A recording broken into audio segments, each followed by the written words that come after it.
So G2 actually managed to take down Spirit today. I wanted to take a look at the game. Now, I didn't want to title this video how G2 countered Donk, because although Donk had a pretty poor performance, I don't think that was necessarily because G2 countered him, although they definitely did counter him.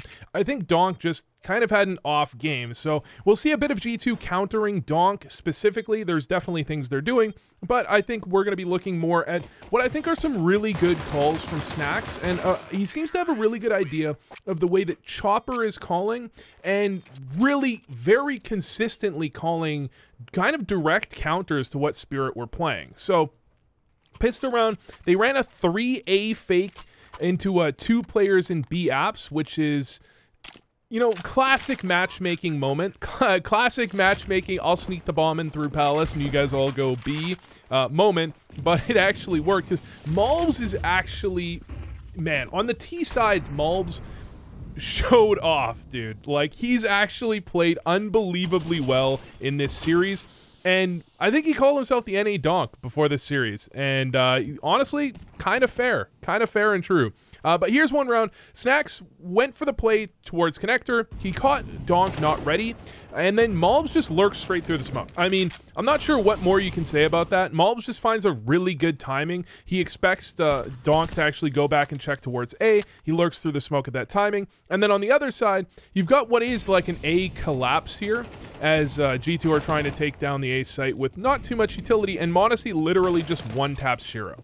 And once that happens, the round is basically over, and there's not much more to say about it. Now, when I say Donk kind of had an off game, this is what I'm talking about here. Now, G2 is going to go 5 middle. I think they're worried about losing an anti-eco. Donk is going to go into window and do his, you know, typical Donk thing where he just, you know, taps through the smoke, kills Modesty on Cat, totally reasonable, and gets into immediately a 4v5. Then he's going to rotate his way over to B, which is a good call. He actually rotates to the bomb site that G2 are going to end up trying to hit. But he has an advantageous engagement against snax, commits to the spray, and dies.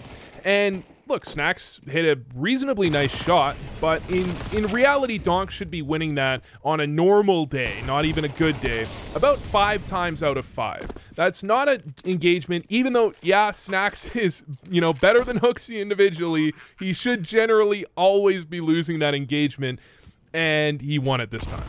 So I think part of what G2 was thinking is they were really playing kind of mind game style where, okay, Spirit ran an op CT in the previous round. Well, odds are they're probably not going to do the same this round. And in the previous round, actually, that setup was kind of somewhat of a counter to what G2 actually went for. But Shiro missed a shot, Modesty one-tapped them. I mean, gotta give respect for that, and it worked out. And this time they're going to go for, you know, they're putting a bit of pressure in middle, trying to draw a bit, you know, a bit of the eyes. And then they're just going to walk out ramp. But Chopper, from the middle of the open, somehow still manages to double up on Malbs and Hunter. And I think Malbs and Hunter are really trying to catch that exact play. They want to catch Chopper on his own, maybe at connector, trying to support his team, maybe with some utility towards middle or something like that. They want to catch that play, but Chopper just destroys them anyways. And G2 actually do bring this back into a 3v4, which is not completely unwinnable, but I don't really think this goes anywhere from there. So one of the things G2 do really well in this game is they shut down this kind of tandem that Spirit love to run in middle, with Zontic swinging hard off Cat and fighting top mid, and then Donk playing for bottom connector, bottom mid, and fighting sometimes an underpass. And they play very aggressively with this. So snax is going to smoke this molly. Donk is going to fight out. Nico actually manages to cross silently to the boxes on mid here, and because of this, once snax dies, Nico's just going to hide in the smoke, and he's going to wait for his teammates who are doubled underpass. And this is something you'll do sometimes, but G2 do it almost every round of the game, and they triple underpass this game. They are baiting the Donk swing into underpass so that they can get the immediate kill. They even have a Hunter playing anti-flash, okay? People respond to these videos and they're like, Vu, it's not that complicated. They're waiting for a Donk swing, okay? And then Nico up top mid, he wants to see that contact, and I think he wants to off that contact, swing and kill Zontix. But actually, because they have no idea he's here, and I think he's aware of that, he gets this timing to take down Donk immediately for a free 4v4, and then his team can make their way through underpass. And, you know, they don't have a ton of control of the A side of the map, but in general, I believe Spirit is a team that plays more passive on A than most teams. They play chopper jump spotting a very high percent of the time, which means they don't push up through A as much as some other teams will, meaning they can go back for this, like Nico can retake towards ramp or palace a little more comfortably than you might against different teams that play on A site more often. Malbs in middle, he's going to throw a bit of a fake, and Zontix is actually like, whoa, nobody else is in middle. Are they actually going B? I need to flank B here. And you're going to have m0NESY and Nico just lurk out through palace. And they get kind of lucky on the timing a little bit because Shiro's holding this. Then Shiro's going to look away for half a second. Nico pops out, gets the 1 kill. And then m0NESY can post up, and, you know, Shiro doesn't really want to repeat. That puts them in a pretty decent situation, 2v3. At least gives them a chance in this round, and I'm actually not 100% sure if they win this or not. Surely they don't, because Zontix is going to go for the flank. And then Hunter actually in connector. One of the things that happened this series is that Hunter played really, really well. And I think it's likely, or at least possible, that this is because Malbs is opening up so much space with his aggressive play that Hunter's into reasonably winnable clutch situations. I mean, even in their first series, when G2 played against Mongols... Oh, does Hunter lose this? Oh my god, I thought he won. He got 2 kills, but he just... he doesn't quite waste enough time against Shiro. But when they played against Mongols, I felt like Hunter was fumbling in some of those situations, but in this game, it really felt like Hunter was very consistent in closing out rounds positively, and at least not making any, you know, mistake that were losing his team rounds, and he ended up being one of the most important players on G2, but I think a lot of that is likely because of the space that Malbs was opening up. So one of the plays that's going to be really relevant for the remainder of the half is this play here is going to set up the pace for how the rest of the half is going to go, because they're going to go for a bit of an A hit. In fact, this is very, very similar to an A hit that Spirit run themselves. With this flash off of the stairs that Donk loves to throw himself, then you have the first player out, and there's good timed flashes, so this first player has a pretty good chance of just winning any straight up engagements. But on the other side of the map, as this is happening, they have this, again, a double lurk through underpass, trying to catch this lurk onto Zontix and Donk in middle. And although Nico doesn't win the first kill, the trade is there immediately. And then because Chopper's playing off site this time around, this full site is given over to G2. They have a bit of pressure in middle, which prevents the rotate from getting here quite in time. And once Malbs wins that fight against Chopper, this is a very hard round for Spirit to actually win. And they're also going to get Malbs with a flash to actually take down yet another player. And with that, the round's basically over. So it's been talked a little bit about how G2 sometimes struggle coming off of pauses. They go for some odd plays and get kind of countered. And this is going to be the direct exact opposite of that, because they just went for this A hit with 2 players in underpass, and the response from Spirit is going to be to double up in A site, which it is a great response if G2 go for a similar setup. But G2 are going to go for another... This is, again, very similar to the way that Spirit like to run their A execs, where Spirit will use a ton of utility, and if anybody's on A, they're basically supposed to die. They're going to get mollied out and blinded as they're mollied out, and it's going to be very tough for them to do anything. So you had snax throwing a bit of a fake, just putting pressure, making it look like a standard default. Malbs is going to be the guy entering here, which I love. I mean, this is a strat where your entry is likely to get a kill. Mollies come down, Magix gets pushed out of position, Malbs finds the kill.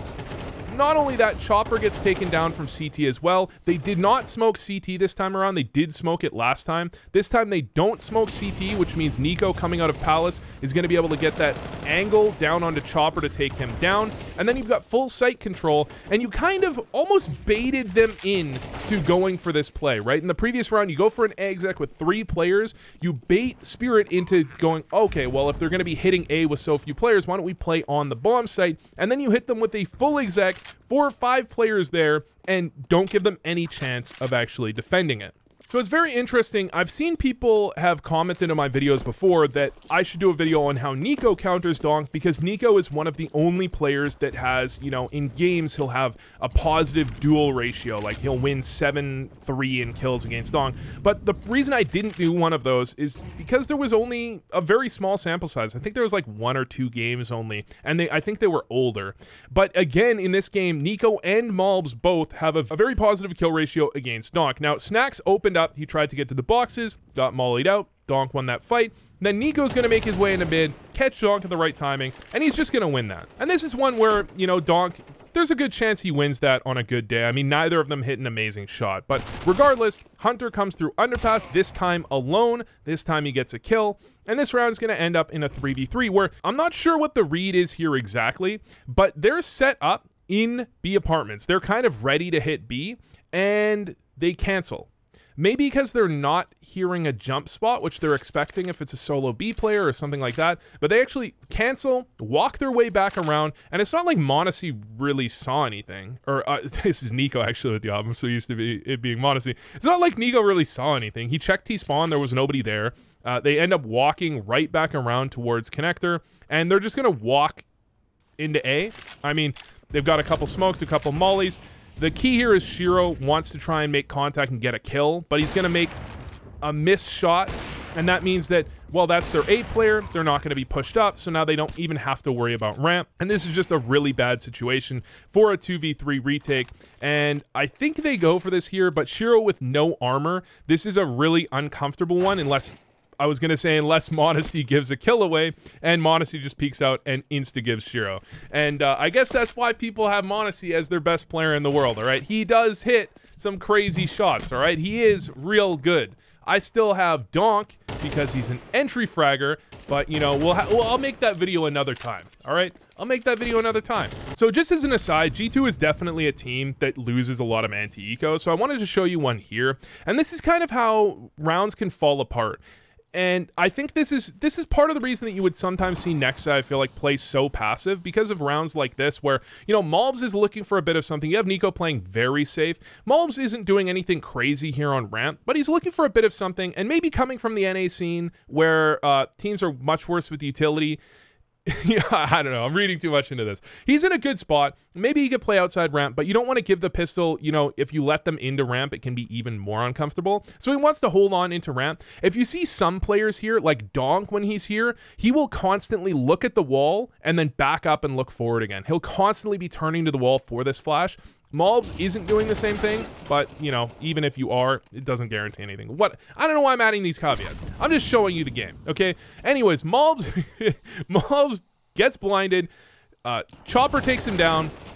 Pretty much a free kill, and although a kill goes the way of Snax on the other side, this makes it very uncomfortable, right? Because now Nico, who wants to try and maybe peek out and kill this triple player that's very hard for Snax and Hunter to deal with, he now has to worry about ramp. He now can't deal with the spot that his position is really meant to deal with, right? So Snax and Hunter are trapped here. Eventually, Zontix is going to make the play, move on up. Snax with 15 health has no chance. Hunter can't trade. He's kind of just in an uncomfortable spot there, can't turn in time. And now you have a 2v4 with not much chance to go. And this isn't a full eco. It's not like they're playing against Glocks or anything. But it is, you know, an anti-force where they have a pretty solid advantage. Now, Monacy is just somehow, you can see how terrified Spirit is of Monacy, and in clutches, Monacy is actually just unbelievable. Especially with a rifle, you don't necessarily expect an Opera to be this good with a rifle. They're like straight up trying to run away, and eventually the flank will come in, and Zontix will take down Monacy with a headshot, by the way, with a headshot in the head. So again, off of a pause where G2's calls have sometimes been questioned, this time they're going to go for something completely different, a complete change up. They're going to have Nico and Snax walk through Palace. They're going to fake mid control. They're probably thinking that Spirit are going to play pretty heavy on mid. Their mid play has not gone very well so far. I mean, Donk is 6 and 9. Zontix is doing okay off of Cat, but mid hasn't gone that well for them.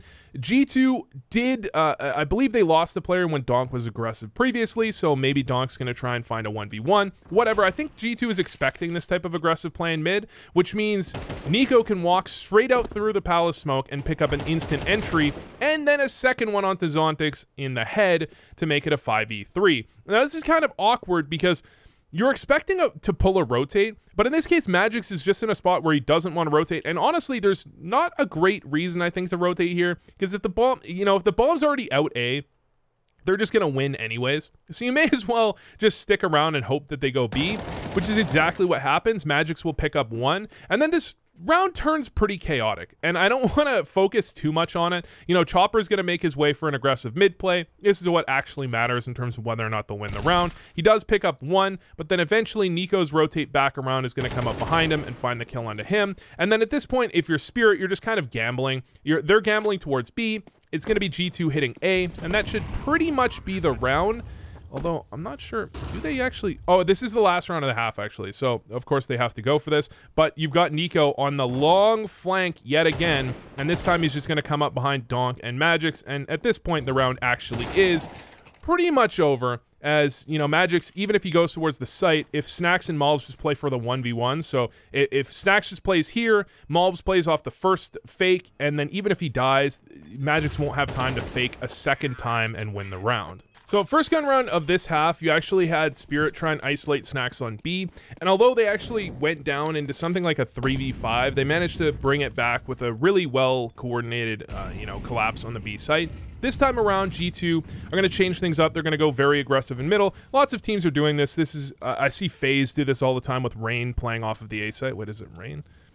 I don't know why I'm second guessing. It doesn't matter. With their A player playing off the A site, and you're just ready to play retake on A. And this is the type of setup that's really effective when you play against these types of execs, where Spirit throw 2 mollies, they throw a ton of utility to take the bomb site. And the more utility you use to take the bomb site, well, the less utility you're going to use to actually, have to actually hold the site. So they use a ton of utility, and then really well timed here, there's actually going to be a flash flying over site.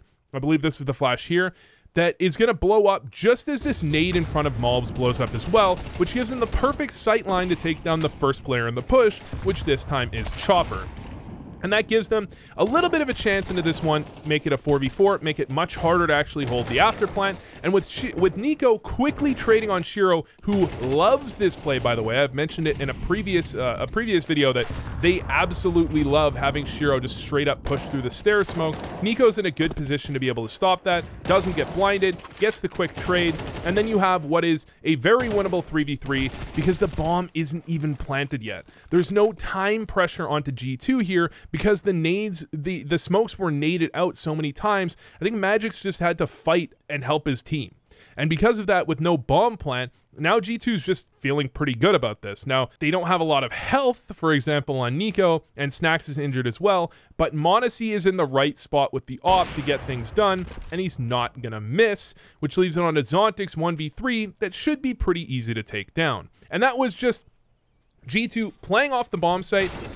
You have Spirit, they waste quite a bit of utility. I mean, it's not wasted if G2 is playing on the bomb site. And this Spirit exec is really, I think, meant to deal with teams when they have a player on the bomb site. So in the very next round, Spirit are going to set up for a very similar play. It's not going to be the same play, but it's very similar. Well, G2 didn't play a player on site, and the round worked. So if you're Spirit, you're thinking, well, if it worked for them, maybe they'll probably do the same thing. But G2 is thinking a little bit differently. They actually post m0NESY on ticket. So if Spirit rather go for a lighter take on A that doesn't use as much utility, so they can have that utility for the afterplant, they can worry about those smoke spams, you have m0NESY in the perfect position. You have 2 players near top con ready to immediately react to any sort of A play. m0NESY finds the opening kill, and then Malbs is ready immediately following to actually get this kill onto the Palace player as well. And of course that requires hitting a pretty nice shot, which he absolutely does. Then m0NESY is just going to do some m0NESY things and pretty much close out this round entirely. And yeah, I mean, m0NESY's pretty good at, guys. He's like, hey, he's pretty all right. He's okay. So one of the only rounds I didn't show in this half is the very first gun round. Snax is trying to play aggressive in apartments, and Spirit are there waiting for him, and they end up taking him down. Now, Snax had an auto shotty there, but if you remember my Snax review, if you actually watched it, you saw Snax play very aggressive in apartments, oftentimes relatively on his own. So I think Spirit might be thinking that's, you know, potentially going to happen. And this time around, G2 are actually going to kind of bait it. So they go for this initial kind of pressure in mid. Nico's ready in window to help out. Hunter is aggressive towards catwalk as well. But what ends up happening is they end up falling back off of that.